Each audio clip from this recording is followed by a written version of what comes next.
ಅಲ್ಲಿ ಸುಮ್ಮನೆ ಕೂರೋ ಹಾಗಿಲ್ಲ, ಆಟ ಆಡ್ಸೋದಿರುತ್ತೆ. ಆಗ ನನಗೆ ಗೊತ್ತಾಯ್ತು ಏನು ಹೇಳ್ತಾ ಇದ್ದಾರೆ ಅವರು ಅಂತ. It has created a history. ಒಳಗಡೆ ಇದ್ದಾಗ ಏನಾಗುತ್ತೆ ಅಂತಂದ್ರೆ, ಒಂದು ಮನೆ ಒಳಗಡೆ ಇದೀವಿ ನಾವು. ಪ್ರತಿ ಸರ್ತಿ ನಮಗೆ ಏನಾಗುತ್ತೆ ಅಂತಂದ್ರೆ, ಅಲ್ಲಿ ಸುಮ್ಮನೆ ಕೂರೋ ಹಾಗಿಲ್ಲ, you have to prove who you are. ಅಷ್ಟು ವಿಭಾಗಗಳಿದೆ ಅಲ್ಲಿ. ಮನೆದೊಂದು ವಿಭಾಗ ಇರುತ್ತೆ, ಕ್ರಿಯೇಟಿವ್ದೊಂದು ಇರುತ್ತೆ, ಆಮೇಲೆ ಕಲ್ಚರಲ್ ಇರುತ್ತೆ, ಪ್ರಮೋಷನಲ್ ಬ್ರ್ಯಾಂಡಿಂಗ್ ಪಾರ್ಟ್ನರ್ಸ್ ಇರುತ್ತೆ, ಟಾಸ್ಕ್ ನಾವು ಓದೋದಿರುತ್ತೆ, ಉಸ್ತುವಾರಿ ಮಾಡೋದಿರುತ್ತೆ, ನಾವೇ ಆಟ ಆಡೋದಿರುತ್ತೆ, ಆಟ ಆಡ್ಸೋದಿರುತ್ತೆ, ಮತ್ತೆ ನಮ್ಮ ನಿಲುವುಗಳು, ನಿರ್ಧಾರಗಳು, ಇದು ತುಂಬಾ ವಿಭಾಗಗಳಿದೆ. ಸೊ ಅದರಲ್ಲಿ ನಿನ್ನ ವ್ಯಕ್ತಿತ್ವ ಏನು, ನೀನ್ ಯಾರು ಅಂತ ತೋರಿಸುವಂತ ಒಂದು ಮಹಾನ್ ವೇದಿಕೆ ಅದು.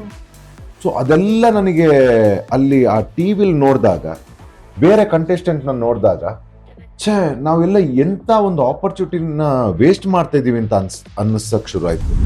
ಮತ್ತೆ ಕಿಚ್ಚ ಸರ್ ಹೇಳ್ತಾ ಇದ್ರು, ನೀವ್ ಯಾರು ಆಟನೇ ಶುರು ಮಾಡಿಲ್ಲ ಅಂತ. ಆಗ ನನಗೆ ಗೊತ್ತಾಯ್ತು ಏನು ಹೇಳ್ತಾ ಇದ್ದಾರೆ ಅವರು ಅಂತ. ಸೊ ಆಮೇಲೆ ನನಗೆ ಗೊತ್ತಾಯ್ತು, ಇನ್ನು ಉಳಿದಿರೋ ಟೈಮ್ ನಾನು ಇಂಥ ವೇದಿಕೆ ನನ್ನ ಜೀವನದಲ್ಲಿ ಮತ್ತೆ ಬರಲ್ಲ.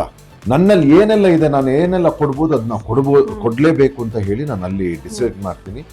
ಮತ್ತೆ it has created a history.